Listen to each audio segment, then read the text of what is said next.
Welcome to another edition of Yorkton Stories, a twice-a-month podcast that looks at Yorkton past and present through the eyes of people who are doing interesting things, who have done things, who remember things, and who were there and can tell us stories you might not otherwise hear about. I'm Dick DeReich, former Yorkton This Week newspaper co-owner and editor, and owner and operator of other businesses in Yorkton over the past almost 50 years. This podcast is largely a labor of love, and we are grateful for the support of Harvest Meats, Grain Millers Canada, and other supporters who make this podcast possible.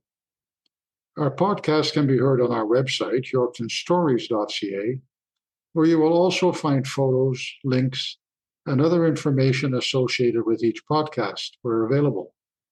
In many cases, you can not only hear the stories, you can also see and read information about the podcast topics. For the past 100 years or more, Chinese restaurants have been ubiquitous on the prairies. Every small town had at least one, serving mostly Cantonese-style food as well as Canadian dishes. Many remain, often being one of the last businesses still operating before a village disappears from the map. In Yorkton, the Broadway Restaurant, commonly also called the Broadway Café, was one such local institution on the north side of the main street between 2nd and 3rd Avenues. It was operated in the early days by Joe Mak, himself an immigrant from China, who had come to Canada with his younger brother to work as cooks for the crews expanding the railroad westward. The younger brother had left his wife and 3 sons in China when he came to Canada. They had stayed in their ancestral village of Ungvu, East Lake, in what was then Canton Province, now known as Guangdong. The middle son was named Lai Foo. Lai Foo never really knew his father, who came home to China but died soon after. But Lai Foo was a favorite nephew of Joe Mak, Uncle Joe, who would play a major role in his life. The story of Lai Foo's early life is told in a book called Life of Lai, written by Karl Mark, the second oldest son. It recalls in detail the story from the time Lai was 13 years old and entered the military college in Bejing in the pre-communist years, and his rise to being selected for officer training and becoming an officer in the military police. But it was wartime. First World War II, then the Communist Revolution in China, and his family, Uncle Joe in Canada in particular, didn't want Lai involved in war. He arranged for his immigration to Canada, which took a considerable amount of scheming and some nefarious means, all described in great detail in the book, which ends when Lai arrived in Canada in 1950. Lai came to Yorkton to work with Uncle Joe at the Broadway Restaurant. But by now he was no longer Lai Foo. He was Bob Mark, who for the next 43 years operated restaurants in Yorkton, then in Hanna, Alberta for 8 years, and then back to the Broadway Café in Yorkton, and later Bob Mark Chop Suey House. Bob and his wife Sally, who he had married on a trip back to Hong Kong in 1955 when she was known as Sen, retired to Richmond, BC in 1993. Bob died there in 2019 at the age of 91. The book is available on Amazon.ca in paperback or the Kindle ebook format. It is a fascinating read of 143 pages, complete with family photos going back to 1940 in China. The author, Karl Mark, attended school in Yorkton, graduated high school here, attended university and became a successful entrepreneur in the high-tech industry, and now lives in Whistler. We talked to Karl about writing the book, about Bob and Sally, and about the family's life in Yorkton after Lai. Tell me the story of why and how. The main reason I wrote this book was out of love for my dad, really. When he passed, I started talking with my 2 daughters, Tessa and Taryn, and all their cousins, so my nieces and nephews. It dawned on me that all these stories that I know so well, and my sister and my brothers know so well, because we sat with my dad, and he told us these stories, and we listened intently and were fascinated by them. But my daughters and the nieces and nephews didn't know these. They didn't have the pleasure of sitting with my dad and having him tell these from his lens. It dawned on me that best to record these, just to write them down, archive them in some way, to have our next generation be able to reference these at some point. And then COVID happened. The world shut down, and I was looking for something to do because businesses all really shut down for a while. I thought, well, why not put this into a book? And so I started to piece this together.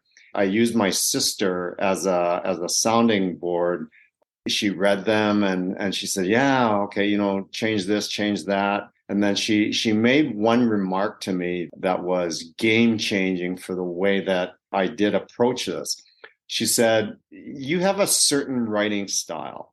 And when I read the way that you wrote these, it seems like you're trying to convince me of something. It seems like you're trying to sell me something. And, I was in professional sales. And she said, you don't have to convince me. You just need to tell the story. Why don't you tell it the way Dad told it? And I thought, well, geez, that's telling it from a first person standpoint. I actually had no idea how to do that.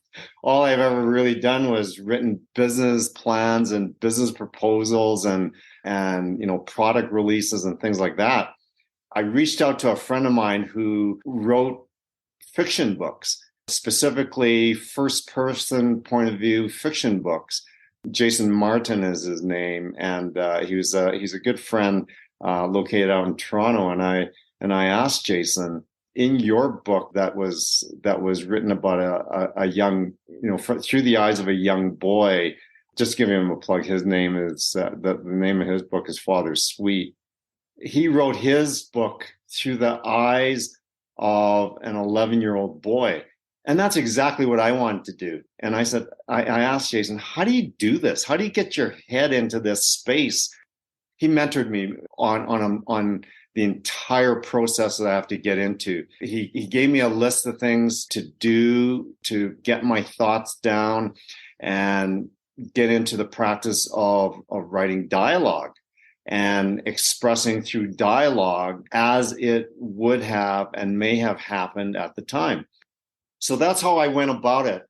And it became a project that was very challenging and very fulfilling during this period of COVID, where the world as we know it and knew it shut down for a period of time. And frankly, I had time on my hands, and I liked this because of the mental stimulation and the challenge that it provided. I have to admit, I was still grieving my father, and this helped me get through that. I also was required to spend a lot of time talking with my mom, asking her about that whole period of her life and my dad's life. I want to believe that it really helped her too with her grieving process, because none of me, myself or my siblings, really expressed interest in that sort of thing to that level of detail before. And I was asking her specifically about how she felt about things. And she was saying, where's this coming from? You never asked things like this before. Where's that coming from? And then I told her, I'm going to write this book, Mom. And she thought, well, that's good. I hope you know what you're doing. And I said, no, I have no idea what I'm doing. What has been your mother's and your siblings' reaction to the book? I'm assuming they've all read it. They've all read it. Yeah. My mom doesn't read English. And so I went chapter for chapter, sitting with her, talking about what I wrote. She really enjoyed it. She said, I didn't know you could do that. And so it's been rewarding from that standpoint, with both my mom enjoying that this book was written, and my siblings liking it to the point of encouraging their friends and the cousins and grandchildren to all embrace the book as well. Do you have any indication of what the sales have been like? I mean, you did it as a personal project, I'm assuming, and more of a family project. Yeah. Has the book sold? You're on Amazon, you're on various other platforms. Yeah, that's the surprising part, I have to admit, Dick, that I did this not to make money, really. I did this for the reasons of recording, the stories and my dad's legacy and all that.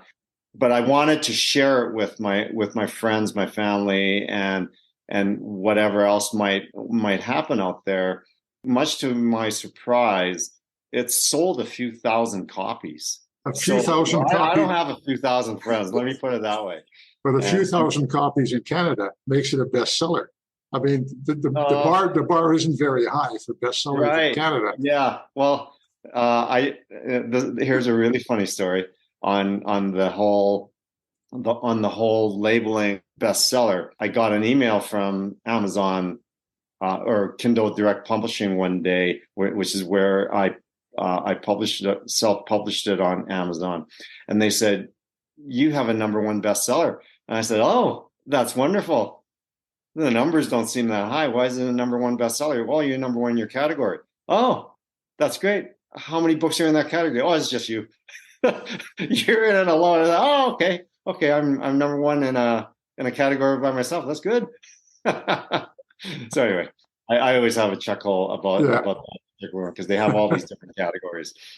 But yeah, I published it and put it out there with the Yorkton This Week newspaper article, with CTV showing this in many markets across Canada with that clip. It got picked up by a lot of independent people that were not necessarily known to me. These people bought it, read it, and frankly, they liked it, because if they didn't, they probably would have told me so as well. Sure.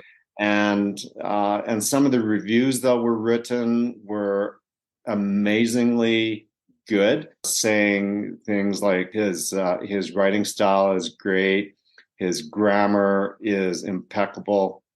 My old English teachers would love to know that some academics actually thought that, and so it got picked up, and perhaps a little bit of viral stuff, and that's where equal amount of sales in both Canada and the US took place. Have you heard from any other families who came from China, either kids or the original immigrants, about the book? Has there been any kind of reaction from people who might have had similar types of experiences? I have heard from a fellow named Chuck Kwan, who himself wrote a book called Have You Eaten Yet?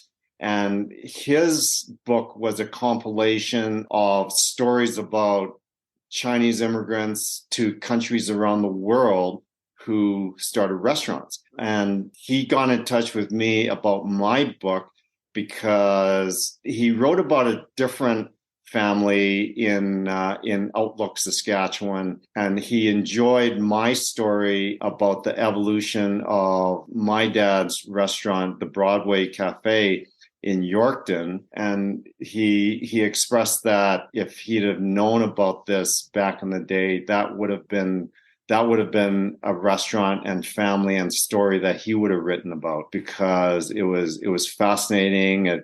It fit with the whole historical perspective of how and why that restaurant and that family structure ended up in Yorkton and that sort of thing. So he reached out because it was of interest and similar to many stories about family settlement in provinces across Canada and states across the US. So that was a very interesting conversation that I had with Chuck, and we continue to exchange dialogue on how things are going and what the next project is and all that sort of thing. Here's a question, because it's something I've always been curious about. Chinese restaurants in Western Canada, at least, tend to be Cantonese, operated Yes. as you mentioned. But there's always been this kind of thought that the Chinese food we get in Canada at Chinese restaurants is not the same as real Chinese food. So my question is this: what did you eat at home? Yeah. Was the cooking at home for dinner, that the family had, different from what we typically consider to be Chinese food that is served in restaurants? The short answer to that is yes and no. We ate all the same food as well, mainly because we liked it. It was actually really good food, both the Chinese food served in the restaurant and the Canadian food that was also on the menu. Because there's 5 kids in our family, we're very Canadian. We're very Westernized. So our palate wanted that sort of thing, and so my parents appeased that. But at the same time, they wanted to introduce us to all of what you described as the Cantonese dishes, the very authentic Chinese dishes that they would never put these things on the menu in Yorkton. I don't know if it's still this demographic, Ukrainian. This stuff wouldn't fly. This stuff would never get ordered. But they wanted us to have the cultural experience of having tasted and grown up with all of these dishes. For me, since I moved to the big city in Vancouver, the large Chinese population there, these dishes are actually sold in the restaurants. And you can order. I can go into these Chinese restaurants in Vancouver and order all these things that my parents went out of their way to cook and expose us to. So it's kind of both. And so what we ate at home and what was on the menu at the Broadway Restaurant at Bob Mark Chop Suey House was the same as well as different, if that makes sense. Did your kids help out in the restaurant, either in Hannah or in Yorkton? Yes. Was it an expectation that you would help out? It was, and the encouragement was for us to be enterprising, for us to create the good habits of making some money when we were kids, so that we understood a little bit more about what my parents go through on a daily basis. And frankly, they didn't believe in allowance. If you want some money, you got to work for it. They had myself and my siblings all working in the restaurant from a fairly young age. I'd say starting as young as grade 6 and grade 7, doing both back of the house and front of the house stuff, helping the chefs to prepare certain things, and then front of the house, what front of the house restaurants call bus boys, and just cleaning things up and helping the servers, and then becoming a server. We all did that, and that was all part of the life lesson thing that both my mom and my dad firmly believed in. You and I think Danny made a trip back to China, to the ancestral village. When was that? 1986. What prompted you to make that trip? It was really initiated by my mom. She hadn't been back since her marriage to my dad that I wrote about in the book. And then the communist regime came in, and all of that stuff that happened. She just believed that was a time it was due for her to go back and visit. And she still had quite a bit of family back there in the villages where she came from.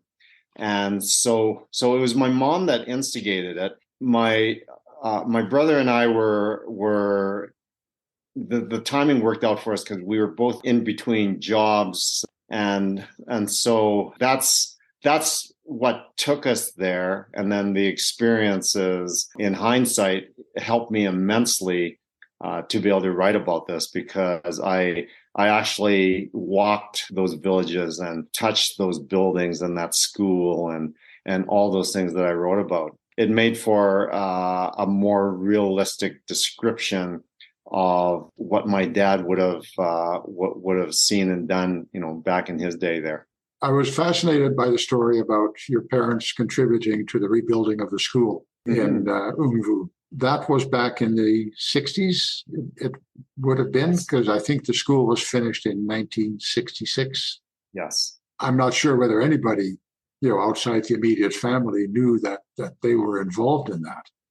And in fact, growing up, I used to see these airmail envelopes sitting on top of the TV addressed to something in China, and it would be every couple of weeks. I was always a nosy little kid, and so I would go and I would look at this and and take note of the address, and it's both in English and written in Chinese on the envelope.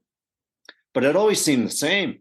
I had no idea that they were writing checks being mailed to the village for the building of this school that took a number of years, and the legacy that provided. As I got older, I would actually ask my dad about it. That's when the story came out that when he, I'll voice it from my dad actually saying it.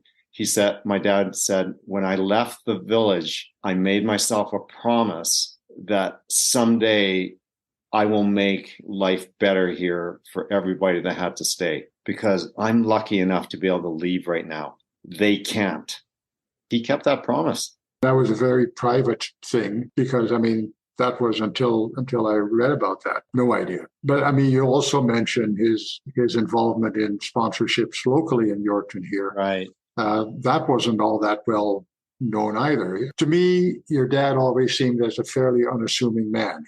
So the trip that I took back there with my mom to the school, to visit the school, because this is the first time that she at school since it was built 25 years prior. My mom visited the school. We went, and for me, having gone through the public school system in Yorkton, I'm used to seeing portraits of the Queen as you enter the school. We entered the foyer of this school. Lo and behold, portrait of my parents.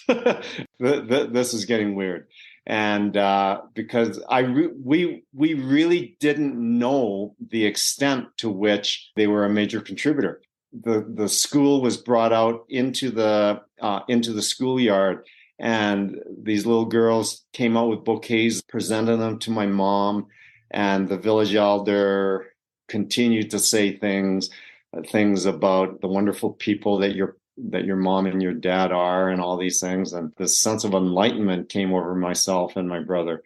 It was really eye-opening. That's something special that took place on that visit, related to the building of the school and what that school evolved into.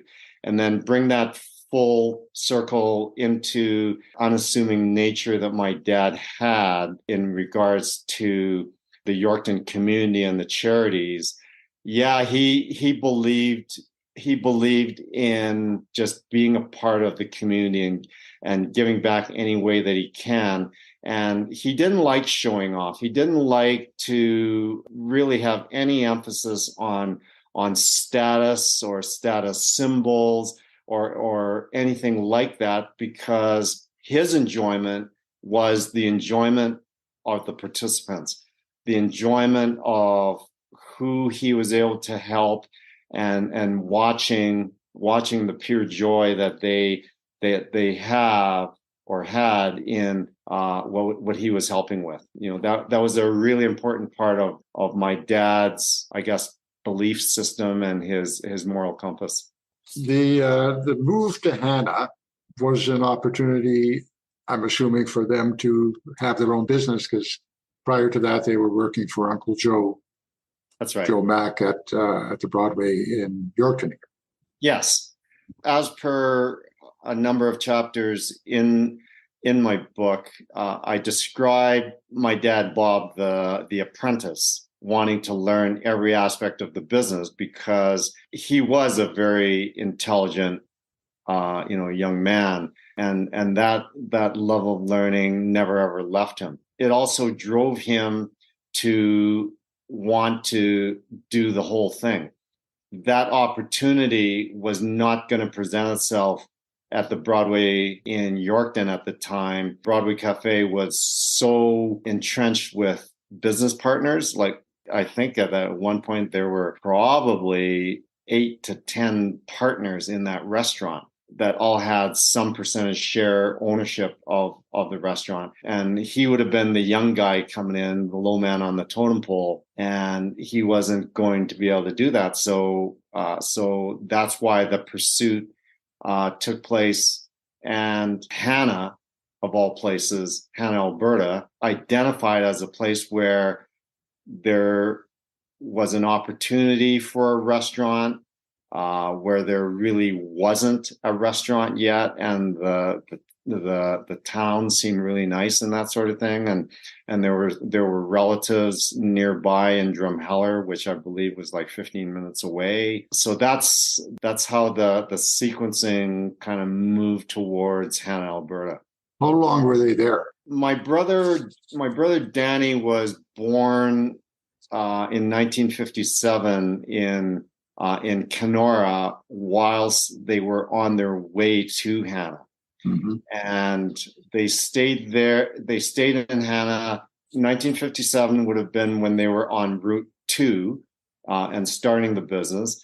And then I was born in Hannah, and we moved back to Yorkton in time for me to start grade school. So I would have been 5. So that's 1965. So 8 years. They were in Hannah for 8 years.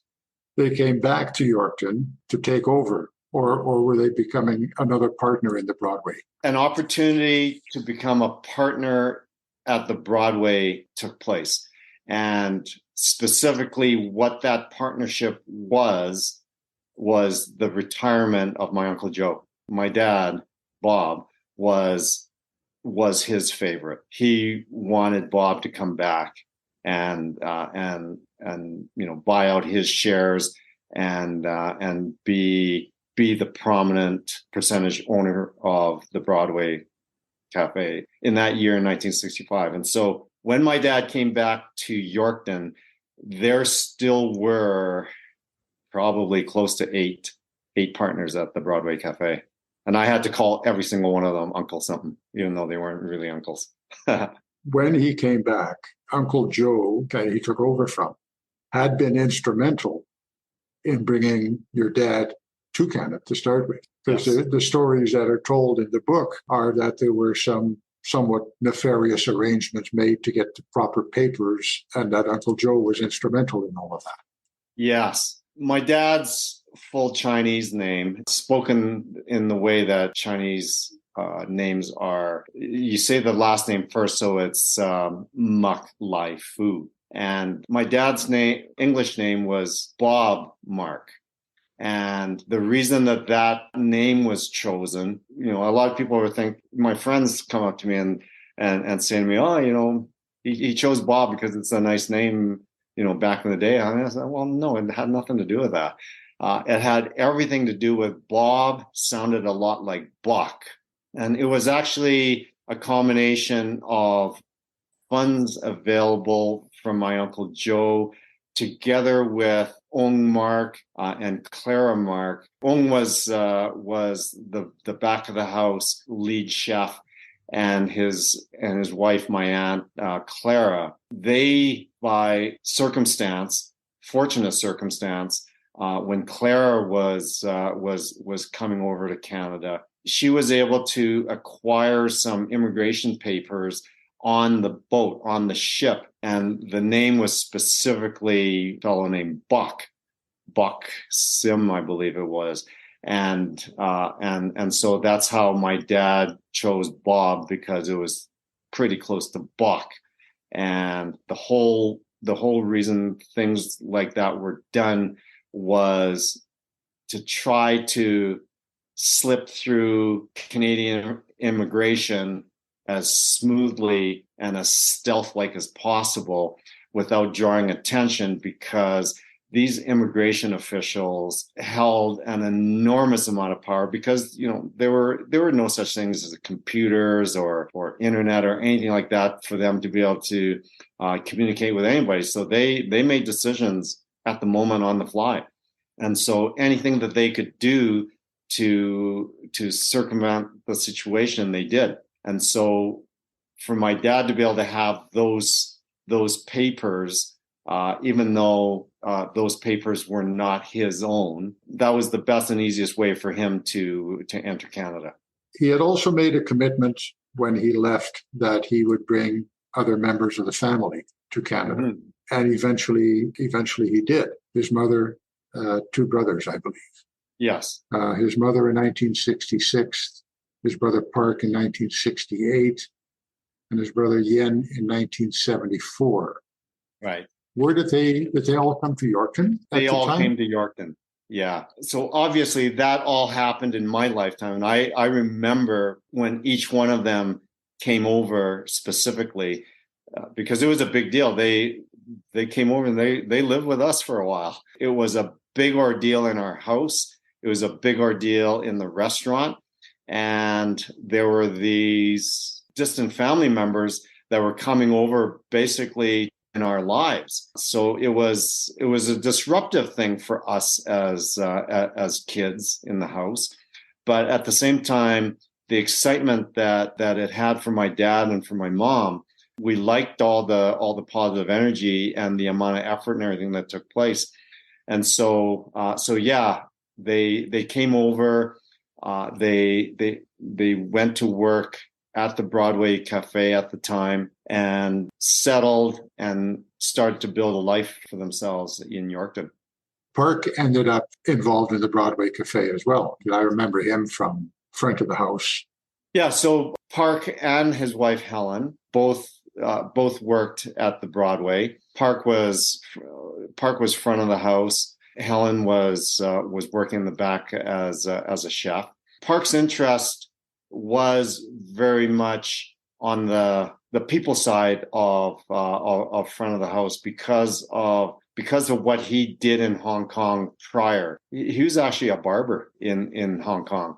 He had a love for it. He even left the Broadway for short periods of time to dabble in it again because he missed it so much.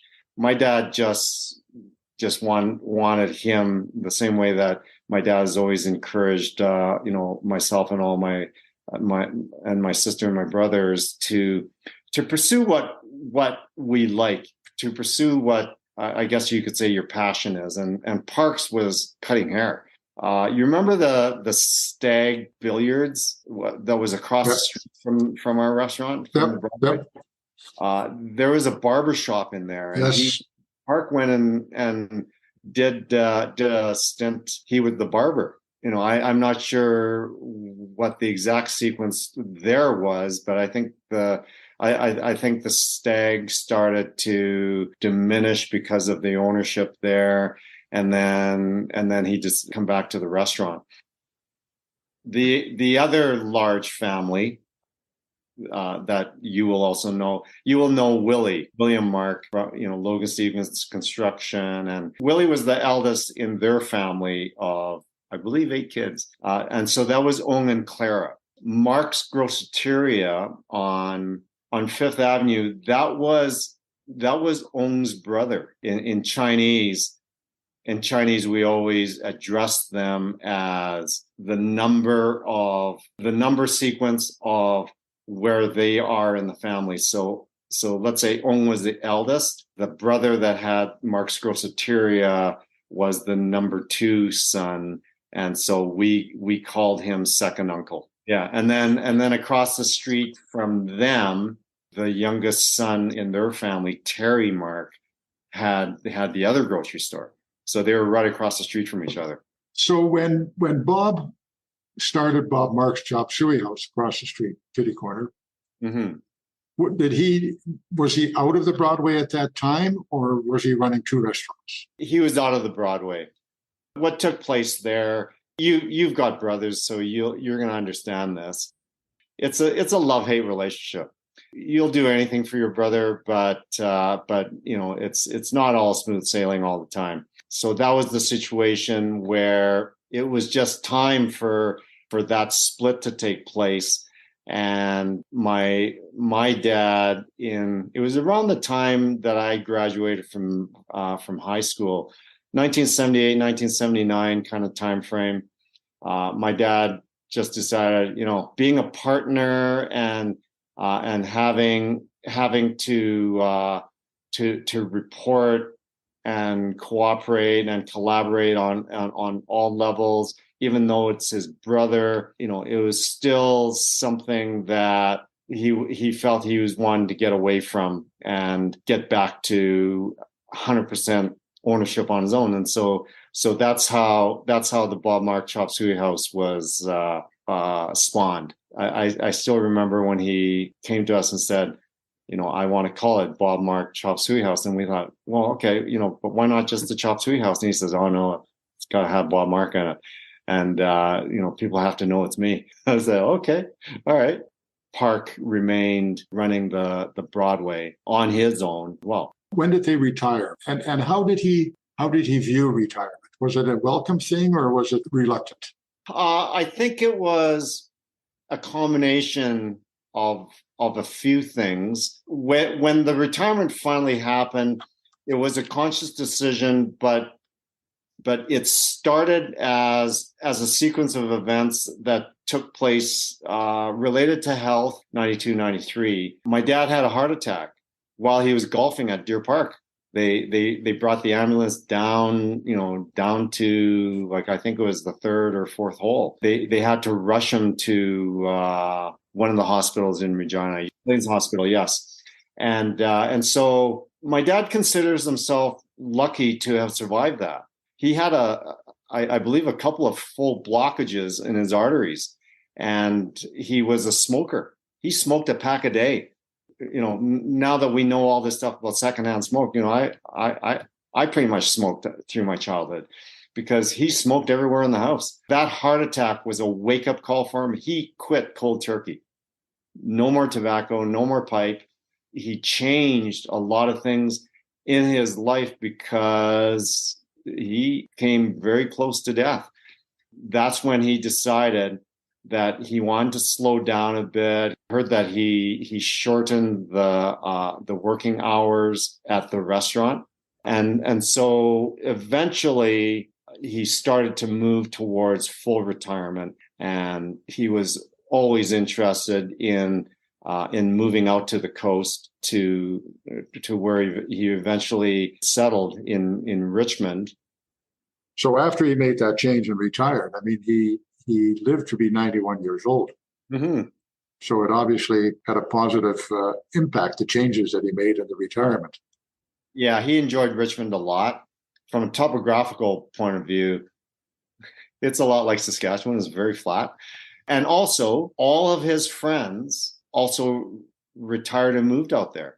And so you remember the part in my book where I described how the Chinese community in the province of Saskatchewan, and well, all the prairie provinces for that matter, Alberta, Saskatchewan, and Manitoba, they all settled in various towns and villages, but there was a sense of community, and they all supported each other, and they all kind of knew each other, did know each other. Surprising to me, it's not surprising to them. When they retired, the numbers of them that all moved out to Richmond, BC, there's a lot of them moved to Richmond, BC.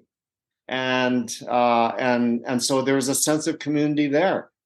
Now, instead of driving distance, now they're all walking distance. They had a lot of friends. In retirement, that was a very special thing. That they wanted that.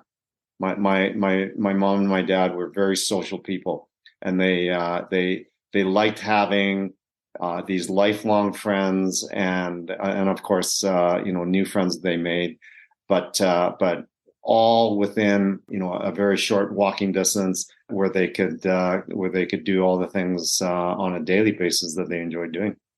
A number of people that interviewed me including Kelvin and the lady from CTV.